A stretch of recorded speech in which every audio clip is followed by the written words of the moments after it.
Remember Kunle's delusion that Saka has to do far more than Palmer for the same praise due to politics. Salty fans really couldn't accept his greatness.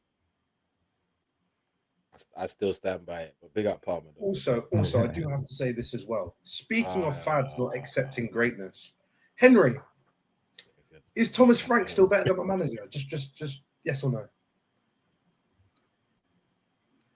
I knew I was waiting for that. It only took you an hour and 26 minutes. Answer then. He already has. No. He already has. Yeah, thank you very much. That was the least certain no I've ever heard in my life. No, that's just a man who knows he was chatting out his backside, and to be fair, got caught up.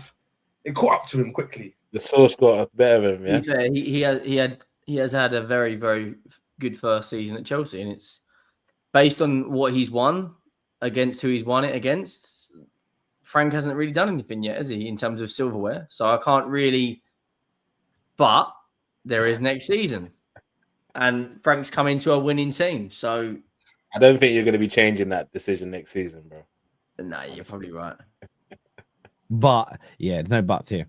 There is a pattern in the transfer window for Arsenal. Attackers are basically dribblers, maybe. I mean, I wouldn't look at Eze and go, he's just a dribbler. I think he's got far more to him. They haven't signed him yet, as an example. Gyökeres is more than a dribbler. Do you think Eze could stay at Palace? I mean, there's always a chance, but I think it will happen. I think he'll go. He'll go. Where? I mean, not Tottenham. He won't go to Tottenham, but just immediately shut us down. It's funny, really, because I wouldn't be too. You know, we'll see how the summer ends. We'll see how the summer ends. But I think this summer so far has taught us that getting Champions League football isn't the be all and end all, because Newcastle are struggling. I mean, it looks like they're not even going to get James Trafford now. Like, I'm at a point They're where a big it's club. like, They tell us now. damn, Spurs. I know you did get Gibbs White, but you did it allegedly fraudulently. Kudus, though, to be fair, that was a good signing. You got Kudus, is good, but that was after being rejected for other players first. He did look good again. I know it's Reading. I know it's only Reading, so I'm not going to get too hyped. But he did look fucking good. Oh, no, he's excellent. He's an excellent signing for you. He really is. He really is. Tom, your own manager Slot is already scared of playing against Maresca. He himself said he had tough times playing against Maresca. Yeah, and if I remember rightly, that game that was in October when we played Chelsea at Anfield, and I can't quite remember the score of that game, but I think we won the game anyway. So I don't really care if he's scared if he's winning games. So, at the end of the day, my manager's better, my team's better. I've got no reason to be scared yet. Matt Laws just posted saying Simmons is keen on Chelsea. That's going to happen probably. I reckon there'll be a here we go before Wednesday for that. Is Simmons ever not keen? Like, have you not seen his history, bro? Yeah. Like, he's always didn't he like? He's tried to like sell himself for 3 months. Literally, he's keen about everywhere. He's been linked with like every single club. Romano's just tweeted saying Xavi Simmons has opened the door to Chelsea move after direct contact with his camp. Here we go by Wednesday, I think, on that. And do you know what's weird as well? No one's. I know, obviously, which a lot of us try to, say it as it is, but no one's really talking about the amount of money Chelsea have spent recently because of the amount of money they're generating from sales. Vega played 6 games for Chelsea last season, and they're going to get 40 million euros from him. They're not a big club. They're not in the spotlight. Listen, there was things to criticize Chelsea for in the last 3 or 4 years. There were. But this whole thing of, they've spent $1 billion, they've got 50-odd players. One thing I kept on pushing back against is a good third, if not more, of the players they bought, they did it purely to flip them in the future. They did not buy most of those players to make them first teamers. They picked up a player here for 15 million, a player there for 20 million. They just did what Brighton did, but on another level. Buy, loan them out, and then sell them all. And it's starting to pay dividends now, quite literally. Players coming in for 20-odd millions, being sold for 40s, profit here. And you start adding that up over the course of the next 2 or 3 years. That 600-700 million they spent on, I would call players to flip. They're going to end up making 900 to $1 billion plus on the sale of those players, which then means they can go back out again and buy even more. And if they maintain themselves in the Champions League, look, Chelsea had these 2 big financial black holes when Roman left. £30 million a year he used to pay him, and something that had nothing to do with Roman, but FIFA changed its laws on loan players. So Chelsea were generating 20 to 30 million pound a year in loan fees, but there was suddenly a limitation on how many players could be loaned out. So there was a 60 million pound black hole, give or take, in their budgets in any way. Clearlake have found a way to circumvent that. It was risky, but it was essentially buy lots of fucking players ahead of time that you're not going to use, but sell them at a profit 2 to 3 years down the line. And it is all now starting to come. But Terry, I hear what you're saying there, but that doesn't take away that they had the money to spend a lot of money to do that. And that's still a lot of power that they've been flexing around the league. No, that's true. Yeah. You know They had the ability to do it, but they went top heavy. Essentially, where it could have gone wrong is if they didn't have if the loopholes went against them, those first 3 years where they weren't in the Champions League, if they hadn't got back into the Champions League, weren't in the Club World Cup, and didn't have the loopholes, it'd be a very different conversation about Chelsea, because they'd be running out of money, or they'd be getting fined and points deductions. But at the end of the day, they knew what they were doing, and we have these conversations a lot as fans. We'll have opinions in the moment. That's good, that's bad.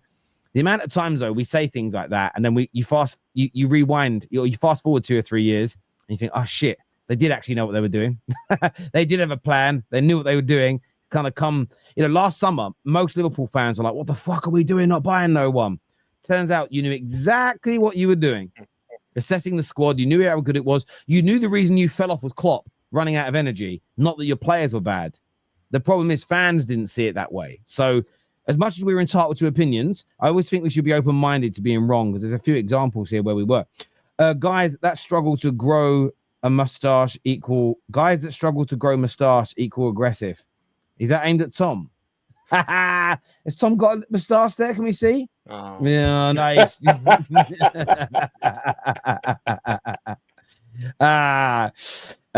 Chelsea and Liverpool fans will detest each other in the next few. They already do detest each other. Literally. This is something I've only noticed recently. Do people not know that Liverpool and Chelsea have had like a rivalry going back near on 20 years, since like the Benitez and Mourinho days? People just think it's only now because of fucking Caicedo and Lavia. No, it goes back to the 80s. Researcher, I'm not going to bring up the reasons why, but it does. Had the money and willing to take the risk. That's absolutely right. Rank these managers: Pep, Slot, Maresca, Arteta, Eddie Howe, Emery, Frank, Amorim.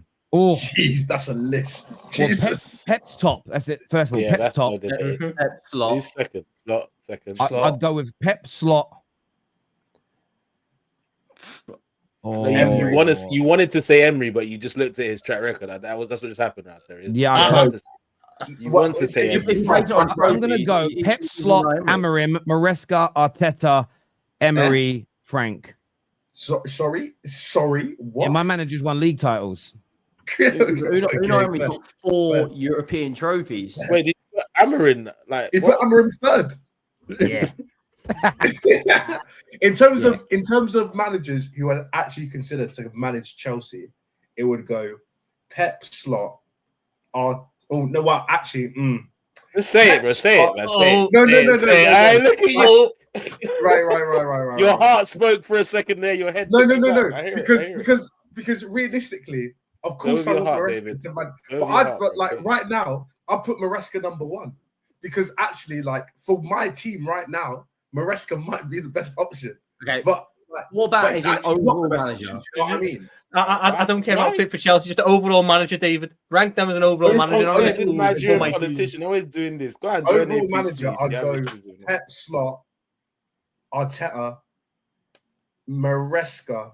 Hey, the disrespect to Unai Emery, by the way. Emery. It's not disrespect. Do you know what it is with Emery, right? I know there's trophies there. The problem is with Emery, it's with Amorim. I know Maresca's had a good end to the season, right? But we haven't seen him Champions League title race yet. The thing is, with Emery, we've seen him at the big clubs when he's had the limelight on him and he's fouled. It's this element of, I understand why some people would put him in terms of what he's achieved over a lot of those managers. But if I'm picking, like, who would I get to take over my club? I'm more comfortable with Thomas Frank's, Amorim's, Maresca's, not knowing whether they can hack it at the elite level, than someone who I know has fouled at the elite level. Does that make sense? Would you say Arteta's success has he been a success at Arsenal? I think in terms of, No, it depends on how you're defining success. Like Arteta's not top of my list on there, but when I've watched Unai Emery at Arsenal, when I watched Unai Emery at PSG, he looked like a fish out of water because of the pressure that comes with being at those clubs. Arteta's handled that pressure better than him, but I didn't put Arteta top of my list. The reason why, again, with Amorim, I've seen him. He's won league titles at the very least, where he's not the most powerful club in the country. With what Maresca's done at Chelsea this year, the pressure that he's been under, especially when he went through that 4-month period where fans wanted him sacked, he's come out of it on top. It's different managing one of the biggest clubs in the world versus managing Villa or managing. He did get him to a Europa League final, and he got him to finish 5th in his first year. That's not with a back four of Monreal. Yeah, I still. Again, who loses 4-1 in the final? Get out of it. I wouldn't. That was because Eden Hazard. I'm just again. I'm not disrespecting him. I'm just basing it on who I would choose to manage my club right now. I wouldn't. I've just got last season. He threw me when he took Rashford off. When they were battering PSG and he took Rashford off, it was that moment where I went, "Fuck him! I can't." Like, there's moments where I go, "Actually, no, you make a good point." The fact he did, and he did it in a number of games. There was that game against the game against Man City where they're in the ascendancy, and then he went weird at the end, took players off, lost it late. How they played against Man United of all teams, final day of the season. I know there was the dodgy, the goal they should have got right, but their performance up until that point against a beleaguered, beaten. We just lost the final. We outplayed them. 4-0 up against Barcelona, losing the tie. Come on, man. Yeah. I'm not taking him. Would you take Inzaghi over Arteta? No.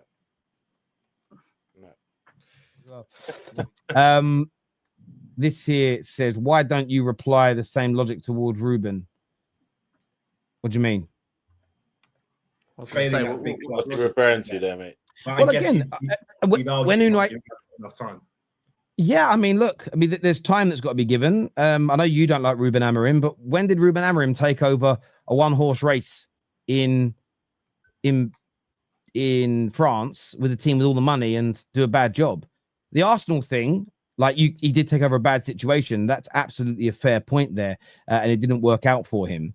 But you've also got to factor in what they've taken over and been at. And I don't know what I don't know yet with Ruben Amorim, and we could end up in a year's time, 2 years, 3 years. I might go, he ain't good enough for a big club. He couldn't handle it. Might go to another big club and fail again. That's true, but I know what I know with Unai Emery, and I wouldn't want to. I've decided I wouldn't want to take the risk. Personally, I don't think he would have taken off Rashford in that game against PSG. Just my personal opinion. Well, he wouldn't have started Rashford, but you get my point. He'd have moved Rashford on. But yeah, if you think he's better, that's it. It's cool. Yeah, I wouldn't. This here says Ekatike will earn around 3. Yeah, that's euros though. It's euros that's been put in by Plattenberg. It's euros that they're put in there. Look, I want to thank every single person who has tuned in to the show. Hang on, sorry. What do you think about the Football Governance Act coming into law? Yeah, it needs to be there. We need to make sure clubs aren't cheating. We need it to be law. What they need. Like Tottenham. Tottenham. Where this needs to come in is when a club gets told, show us your documentation. Right now, the City case, they might be innocent, they might be guilty, none of us know. They can refuse to give any access to the football world. In a regulated environment, like a bank can't refuse to show the FCA it's behind the goings on. They can come in and just open drawers, go through hard drives. I think the Premier League got to do that. I think we'll see a shift in behavior of clubs if an independent body can just turn up at a football club and start going through hard drives and documents and phones and everything else. You'll see I don't think it's a bad thing. We're at a point now where we're dealing with billions and billions of pounds. There is questions from fans in all directions of corruption, cheating, loopholes, all sorts, like multi-club ownership.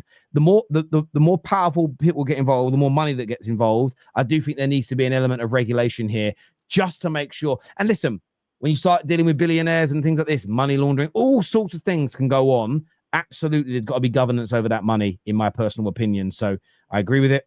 I do like him. He's just shown nothing to back. Well, this is when you say he's shown nothing to back.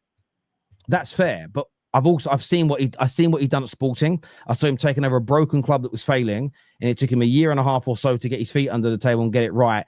And then they're the third richest team in their country, and they became the most dominant and best side in their country. So when you say there's nothing, that's what we've got. With Unai Emery, what we saw at Sevilla was amazing. But then what happened at PSG, and then what happened at Arsenal? No. When I look at what's his name, Poch. We saw Poch at smaller clubs, Spurs do a good job, had opportunities at big clubs like Chelsea and PSG. We now know what we know. So with Amorim, you could end up being right. I could think about the same as him as I do Emery in a few years, but yeah, we haven't gone through that period yet for me. So I hear your point. Look, I want to thank every single person that has tuned into the show today.